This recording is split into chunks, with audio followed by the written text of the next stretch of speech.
दोस्तों ये क्वेश्चन बहुत ज़्यादा इम्पोर्टेंट है क्योंकि ऐसा दोबारा हो रहा है। सन 2017 की बात है। सन 2017 में मध्य प्रदेश में अंतर्राष्ट्रीय हर्बल मेला का आयोजन भोपाल शहर में किया गया था। अब दिसंबर 2021 में एक बार फिर से अंतर्राष्ट्रीय हर्बल मेला का आयोजन एक बार फिर से भोपाल में करने होने वाला है। तो इसलिए बहुत इंपॉर्टेंट है, याद रखना दोस्तों। अंतर्राष्ट्रीय हर्बल मेला 2021 का भोपाल में आयोजित किया जाएगा। इसी के साथ साथ मध्य प्रदेश के सतना में वन मेला आयोजन किया जाएगा। ओके, तो 2021 का अंतर्राष्ट्रीय हर्बल मेला भोपाल में आयोजित किया जाएगा और 2021 का वन मेला सतना में आयोजित किया जाएगा। ये दो बहुत इंपॉर्टेंट फैक्ट हैं जो आपको याद रखने हैं। अगले क्वेश्चन पर बढ़ते हैं दोस्तों। तो मध्य प्रदेश के किस जिले में चचाई फॉल्स स्थित है? तो चचाई फॉल्स स्थित है, सभी को मालूम है, रीवा में स्थित है। ठीक है, अब और भी देख लेते हैं। ठीक है, रीवा में चचाई जलप्रपात तो है ही। बीढ़न बीहड़ नदी पर चचाई जलप्रपात है, याद रखेंगे, बीहड़ नदी पर चचाई जलप्रपात है।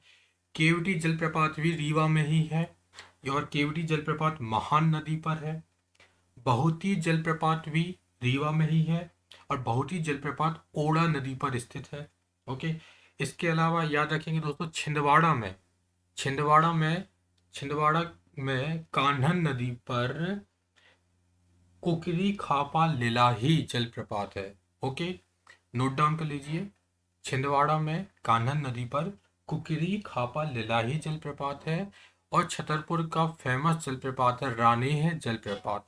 ओके, तो रानीह जलप्रपात है वह कैन नदी पर बना हुआ है, मतलब कैन नदी पर है और छतरपुर जिले में है। तो ये सारे जलप्रपात हो गए, एक आपको क्विक रिवीजन हो गया होगा।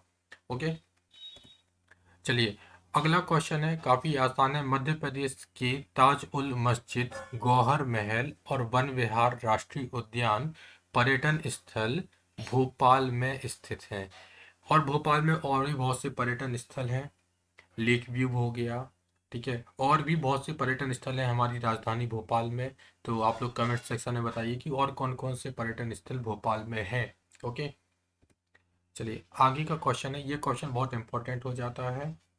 देखिए क्वेश्चन ये है, कौन सा शहर भारत में प्रथम बार यातायात को नियंत्रित करने के लिए रोबोट का उपयोग किया है?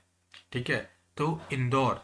ठीक है, तो ये मध्य प्रदेश के लिए काफ़ी गौरव की बात हो जाती है। आपको ऐसा क्वेश्चन पूछा जा सकता है कि भारत में पहली बार यातायात को नियंत्रित करने के लिए रोबोट का उपयोग किस शहर में किया गया? तो आंसर होगा उसका इंदौर। अगला क्वेश्चन देखते हैं दोस्तों, जनगणना 2011 के अनुसार मध्य प्रदेश का कौन सा जिला राज्य में सबसे घनी आबादी वाला जिला है?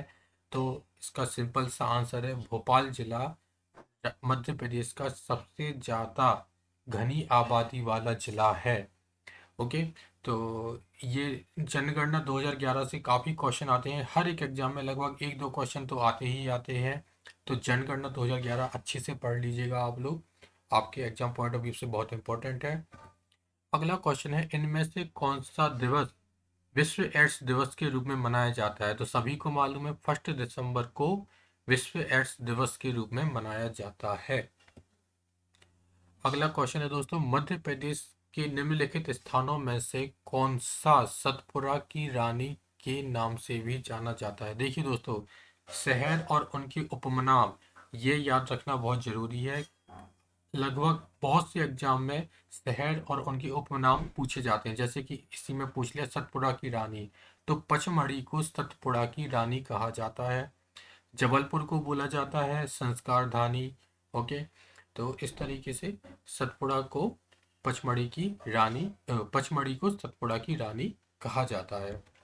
अगला क्वेश्चन आते हैं दोस्तों, मध्य प्रदेश में निम्नलिखित लोकगीतों में से कौन सा गाया जाता है? तो मध्य प्रदेश में भरथरी और सांझा ये दोनों लोकगीत हैं और ये दोनों लोकगीत मध्य प्रदेश में गाए जाते हैं। अगला क्वेश्चन है दोस्तों, मध्य प्रदेश के निम्नलिखित स्थानों में से कहाँ भारत में स्थित 12 ज्योतिर्लिंगों में से एक है? कुल मिला के ये पूछ रहे हैं कि पूरे भारत में 12 ज्योतिर्लिंग हैं, तो मध्य प्रदेश में किस जगह पर उन 12 ज्योतिर्लिंग में से एक ज्योतिर्लिंग है। तो उज्जैन में है ना दोस्तों, कंफ्यूज मत हो जाना। लोग महेश्वर, ओंकारेश्वर, उज्जैन बहुत कंफ्यूज होते हैं कि महेश्वर में क्या है, ओंकारेश्वर में क्या है, उज्जैन में क्या है, तो बहुत कंफ्यूजन होता है। इसलिए अच्छी तरह दिमाग में बैठा लीजिए, उज्जैन में एक ज्योतिर्लिंग है और भारत में टोटल 12 ज्योतिर्लिंग है। ओके, और मध्य प्रदेश में सिर्फ एक ज्योतिर्लिंग है, वो भी उज्जैन में है। अगला क्वेश्चन है, भोपाल में सिंगापुर देश के एक विश्वविद्यालय की सहायता से सबसे बड़ा वैश्विक कौशल पार्क का निर्माण होगा। ठीक है, तो जो मध्य प्रदेश की राजधानी भोपाल है, वहां पर एक ग्लोबल स्किल पार्क की स्थापना हो रही है, निर्माण हो रहा है ना, या फिर निर्माण, तो जो निर्माण हो रहा है वह सिंगापुर देश के एक विश्वविद्यालय की सहायता से हो रहा है। तो इस तरीके का क्वेश्चन आ सकता है एग्जाम में कि भोपाल का जो भोपाल में जो वैश्विक कौशल पार्क का निर्माण हो रहा है वह किस देश के विश्वविद्यालय के सहयोग से हो रहा है, तो उसका आंसर है सिंगापुर। ओके, अब ये क्वेश्चन बहुत ज़्यादा इंपॉर्टेंट हो जाता है, भारत भवन का उद्घाटन। ठीक है, भारत भवन कहाँ पर है, भोपाल में है। और जो भारत भवन भोपाल में है और उसका उद्घाटन भारत के तत्कालीन प्रधानमंत्री ने किया था। तो जब भारत भवन बना था, कब बना था भारत भवन, तो आप लोग कमेंट सेक्शन में बताएंगे कि भारत भवन कब बना था। ओके, तो भारत भवन जब बना था तो उसका उद्घाटन इंदिरा गांधी ने किया था। मतलब कि जब भारत भवन बना था उस समय हमारे देश की प्रधानमंत्री इंदिरा गांधी थी। तो आप लोग आइडिया लगा सकते हैं, यदि ऑप्शन आ जाए, है ना, तो ऑप्शन में आप समझ सकते हैं कि इंदिरा गांधी देश की कब प्रधानमंत्री थी। उसी उसी उसी का समकालीन भारत भवन का निर्माण मध्य प्रदेश में हुआ होगा। भारत भवन से याद आया मध्य प्रदेश भवन। मध्य प्रदेश भवन कहाँ पर है, तो वो नई दिल्ली में है। ओके दोस्तों, वीडियो अच्छा लगा है तो सब्सक्राइब कर लीजिए चैनल को, लाइक कर दीजिए वीडियो को, शेयर कीजिए, और जो भी क्वेश्चन पूछे हैं वीडियो में उसका आंसर जरूर दीजिएगा कमेंट सेक्शन में। ऐसे ही चैनल से जुड़ जाइए ताकि आपकी प्रिपरेशन ज़्यादा से अच्छी हो सके और आप एग्जाम में अच्छे से अच्छा स्कोर कर सकें। धन्यवाद।